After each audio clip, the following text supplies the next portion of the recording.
I was born in a winter that would not end, a tight-fisted season that held the village in its palm and squeezed until the wells groaned and the bread went thin. My mother said the cold makes honest people. It scrubs the world down to its grain. She kept the threshold clean with lye and rinsed it with snowmelt, believing a bright doorstep kept sorrow from crossing. My father believed the same, only he used prayer and a stubborn jaw. We were not poor by our own measure. We were ordinary. We had a roof that complained in storms, a garden that tried its best, and a table that welcomed whatever we could persuade the earth to give us. My earliest memory is of the meeting house bench, rough and chewing my legs through my wool. The sermon a high, thin string that seemed to go on past the ceiling into God's own rafters. My mother's hand on my knee, the warning squeeze when my feet swung too wide. After, the snow was a brightness that felt almost like a kind of mercy. My father lifted me and said that the world was a book God had written, and we would learn to read it if we kept our hearts plain. I believed him, as children do. I believed everything that made the world feel safe. We lived near a stand of birch that caught the light like it was a bird and wouldn't let it go. In spring, the sap bled sweet. In autumn, those white trunks stood like tall candles, and the leaves fell like shaken coins. I learned the names of herbs the way other girls learned letters. Marigold to invite courage where sickness had already set a chair. Willow to take sorrow while leaving the body its strength. Thyme for breath, mint for the stomach's storms. My mother said none of it was magic, only patience and attention, and the willingness to listen to a plant the way you would listen to a neighbor telling you where it hurt. When I was 14, my father died in the field, his hat fallen a little to the side as if the wind had teased it. He lay the way men do when the heart has made a sudden decision without taking counsel. The world grew a seam that day. Everything after had to be held together with new stitches. My mother worked and I worked, and the days, like honest animals, did not pity us, but they did not bite us either. I learned to make bread that cracked like a smile when it came out of the oven.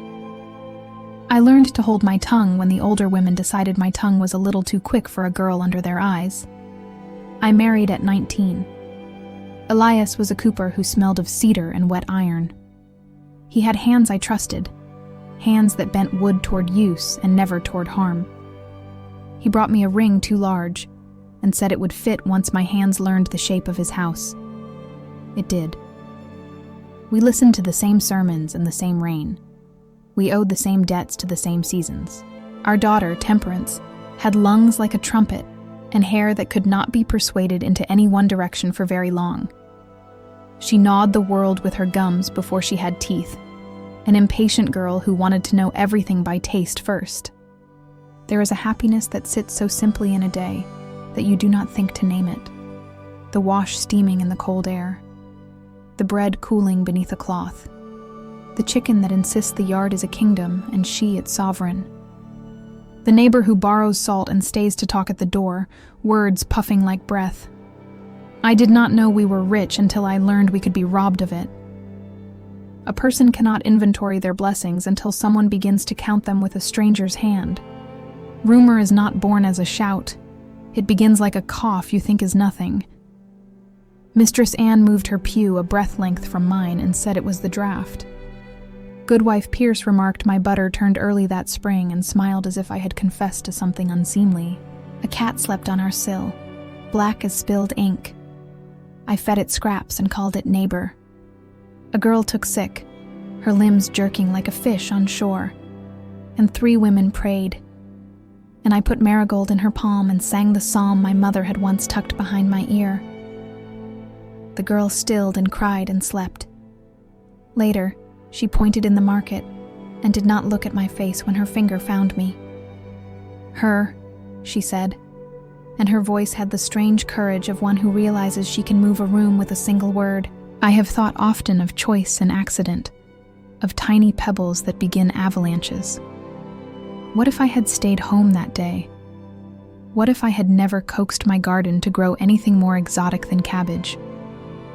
What if I had laughed with Mistress Anne more loudly at her own jokes? What if I had been less myself, smaller, smoother, easier to swallow. There is a safety in making yourself unremarkable, but it is a safety that tastes like water gone stale. I was not good at the smallness demanded of me. I said what I meant, and I knew where the time grew strongest. Perhaps that was enough. Perhaps nothing was enough. Perhaps a winter had decided to be cruel and needed a scapegoat the way a fire needs tinder. The magistrate asked for me on a Tuesday. The room smelled of damp wool and ink that had turned to metal in the cold. His quill scratched like a mouse worried at a wall. "Your name?" he asked, and I gave it as if I were giving him my own hand. "Have you covenanted with the devil?" The word fell heavy, a smith's hammer. "No," I said, and the truth slid out clean and plain, the way truth does when it has nothing to apologize for.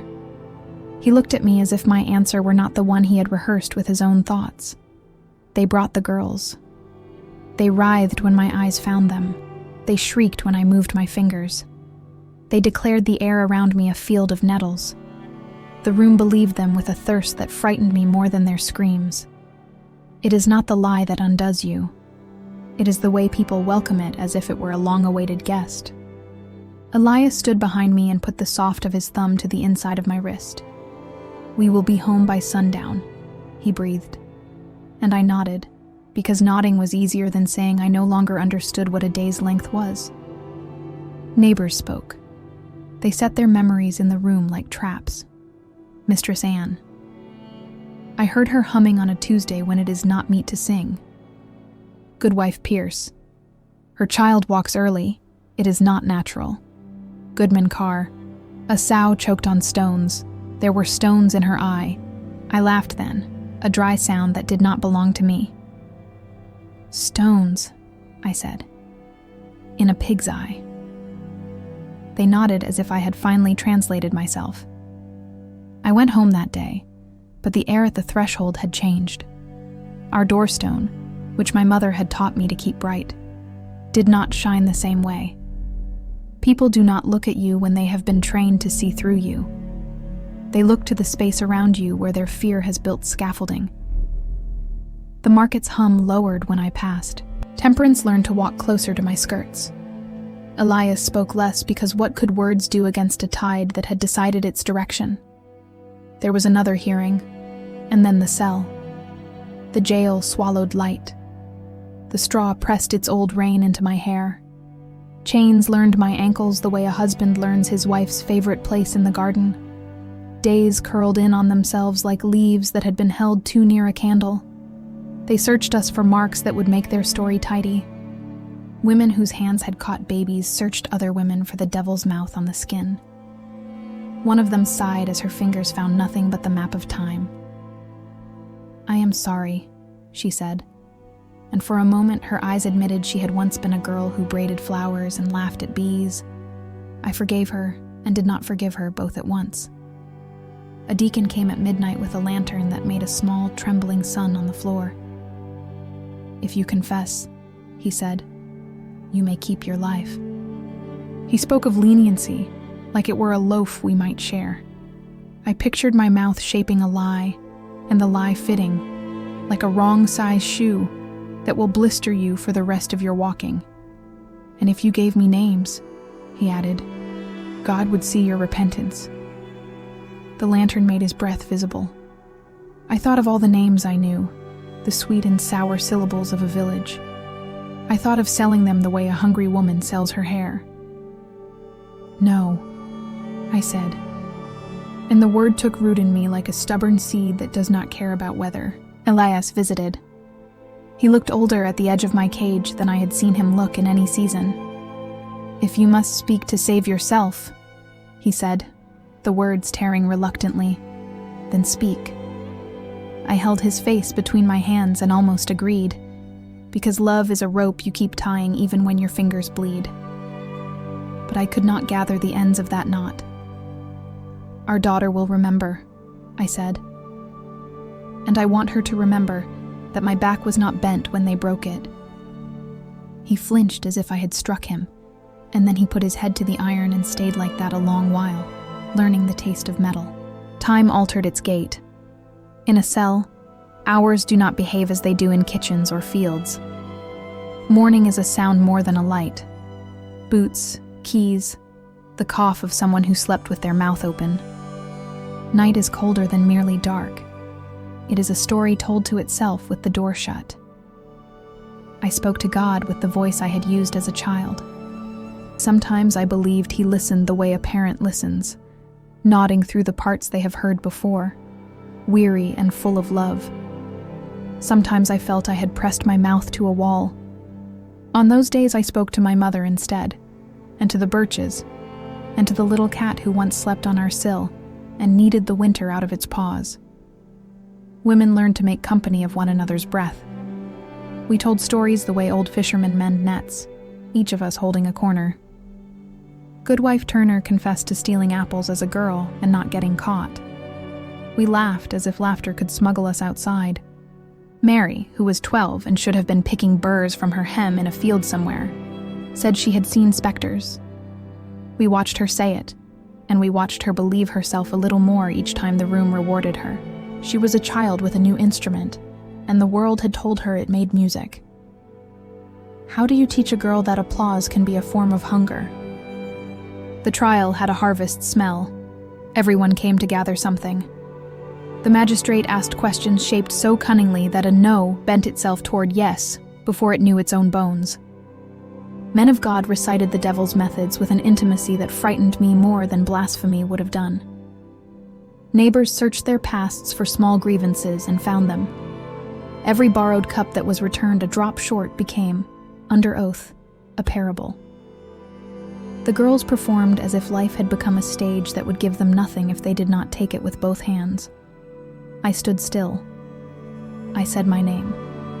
I repeated it as if I feared it might slip its leash and run. There is a way to leave a room while your feet still stand in it.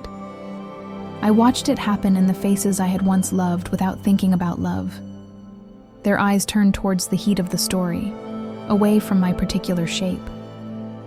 Perhaps they were not cruel. Perhaps they were only tired and grateful to be told who to blame. I cannot forgive that kind of gratitude, but I can understand it. Understanding is a poor blanket. Yet I pulled it over myself at night and slept. They asked if I had any last words long before the last day. Death, it turns out, is a rehearsal with many acts. I wasted none of them on the devil. I spoke of bread and needles and the way a child smells when she has played hard and fallen asleep by accident in the wrong room. I spoke of the time the river froze so suddenly a fish leapt and was caught mid-gesture. A silver scythe hung in blue glass. I spoke of my husband's hands, how they persuaded stubborn oak to bend and become something that could hold water, how sometimes his hands found my shoulders after a long day and reminded me that I was a vessel too. The last morning was too bright. The sky had the clean look after a storm when the world has decided for the moment to believe in itself again. I could hear everything: boots on wood, someone's nervous hum, the creak that ropes make when they are certain of their purpose. I thought of the doorstone at home and whether Temperance had kept it clean, whether she had learned that a shining threshold cannot stop sorrow, but it can make it pause, confused, long enough for you to smile at your child once more. They asked if I would confess and live. The word live felt like a room I would be locked in forever with my own cowardice. I looked at Elias and found him made of equal parts water and salt, a man containing his own shore. He did not nod. He did not shake his head. He let me be the weight on my own scale. I turned to the town and held their faces, some that had borrowed flour without asking, some that had brought broth when my father died, some that had called me sister in the way of women who stand shoulder to shoulder at the well. "I am not what you say," I began. It was not eloquent, but it was a house I could stand in without shame. If witch means neighbor and mother and wife, and the hand that held yours at your child's fever, then the word has been stolen and wears a mask I do not recognize. I asked to touch my daughter's hair and they let me, because even cruelty rests between tasks. I pressed my mouth to her crown and told her a secret she would need when she was old enough to be dangerous to those who loved themselves more than the truth. Let no one turn your kindness into evidence. What does it feel like, you want to ask? The end. It feels like stepping onto a boat you did not build and trusting wood you have not touched to carry you into a fog you cannot study. It feels like the smallest breath you ever took as a child when you were hiding and trying not to laugh, held too long and then released. It feels like the world standing on tiptoe to hear whether your last word will be God or something smaller. Mine was a name, not his. My own. I wanted to leave it in the air with a little heat still in it, the way a kettle remembers the fire even after it has been pulled away. I do not know whether you will remember me as I was, or as I have been described by those who needed my shape to be a lesson for their children. I cannot reach my hands from this telling to edit your memory. I can only give you everything I have, which is almost nothing, and also the whole of a life. The day I learned to plait my hair without a mirror. The first loaf that rose obedient as a good child. The winter the birch trees cracked like bones at night. The soft vowels of my husband's sleep. The squeal of an axle that needed grease. The psalm that fits the tongue like bread. The bitter laugh I should have swallowed in the magistrate's room. The stubborn no I did not. If you are listening in a time where no one accuses you of flying through keyholes or pinching girls in their sleep across a room, do not make yourself easy on my account. There are new names for the old fear.